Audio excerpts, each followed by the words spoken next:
ক্যাম্পাসের বিগত সময়গুলো থেকে আমরা যে সমস্যা দেখে আসছি যে বিশ্ববিদ্যালয়ের খাদ্য এরপর হচ্ছে আবাসন এবং ট্রান্সপোর্টেশনের যে একটি সমস্যা আছে। আমার কাছে মনে হয় যে বৃহৎ সমস্যা এটাই। আমাদের চাকসুর যে ক্রাইটেরিয়া আছে এই ক্রাইটেরিয়া অনুযায়ী যদি আমরা কার্যক্রম সীমাবদ্ধ কার্যক্রমই হবে এখানে চাকসু কেন্দ্রিক।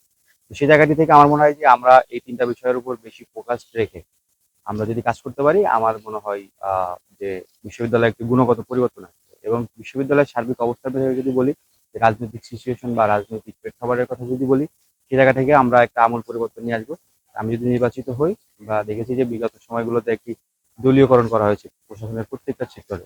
তো সেই জায়গাটি থেকে আমরা অভ্যুত্থানের পরবর্তীতে এত বড় স্যাক্রিফাইসের পরে, এত বড় ত্যাগের পরেও আমরা আসলে দেখলাম যে আমাদের যে আকাঙ্ক্ষা ছিল সেই আকাঙ্ক্ষাটা বাস্তবায়ন হয়নি। তো সেই আকাঙ্ক্ষার বাস্তবায়ন করাতে হলে আমাদের অবশ্যই যে দলীয় প্রশাসন, আমরা একটু দেখছি যে বিশ্ববিদ্যালয় কিন্তু ২ টা দলের প্রভাবে প্রভাবিত। প্রতিটি জায়গায় চাকসু থেকে শুরু করে বিভিন্ন ফ্যাকাল্টি, ট্রেজার থেকে শুরু করে রেজিস্ট্রার, প্রতিটা পদেই কিন্তু আসলে দলীয় প্রভাবকেই বিবেচনা করে তারা এই পদগুলোতে আসছে। তো সেই জায়গাটি থেকে আমার একটা থাকবে যে এই জায়গাগুলোতে এটা নিশ্চিত করা যে শিক্ষার্থীরা নির্ভয়ে প্রত্যেকটা জায়গায় একদম নিরপেক্ষ প্রশাসন তারা উপহার করে। এই জায়গাটিতে আমরা সর্বোচ্চ চেষ্টা করবো এবং যারা দলীয়ভাবে বিশ্ববিদ্যালয়ে যে শিক্ষক রাজনীতি আছে, বাংলাদেশের মূলধারার রাজনীতিতে শুধু ছাত্র রাজনীতি না এবং জাতীয় রাজনীতিতেও যে এই বিশ্ববিদ্যালয়ে যে শিক্ষক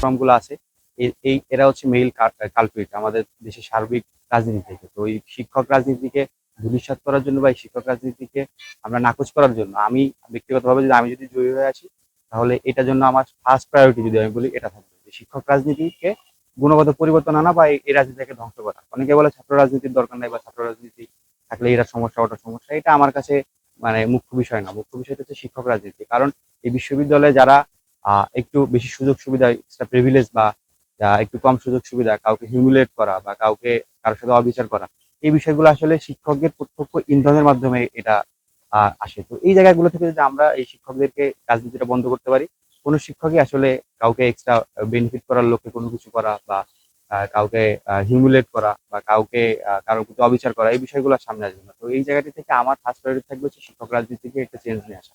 আমি যদি অবশ্যই বিজয় হই, আমি এই বিষয়টা জানি আমি কাজ করতে পারবো। আর যদি বিজয় না হয়, তো আমার এই একটা যে আন্দোলন, শিক্ষক রাজনীতিক একটা পরিবর্তন এনে যে আন্দোলন, এই জায়গাটি থেকে আমরা মোটামুটি হয়তো আমি একটা ভয়েস রেজ করতে পারবো। কিন্তু আলটিমেটলি যদি আমি চাকসুর প্রতিনিধি হই, তাহলে সেক্ষেত্রে আমি এই জায়গাটাতে বড় ধরনের একটা ভূমিকা রাখতে পারবো। হয়তো সফল না হলেও এই বিষয়টা নিয়ে একটি বড় ধরনের একটা কার্যকর ভূমিকা আমি রাখতে পারবো।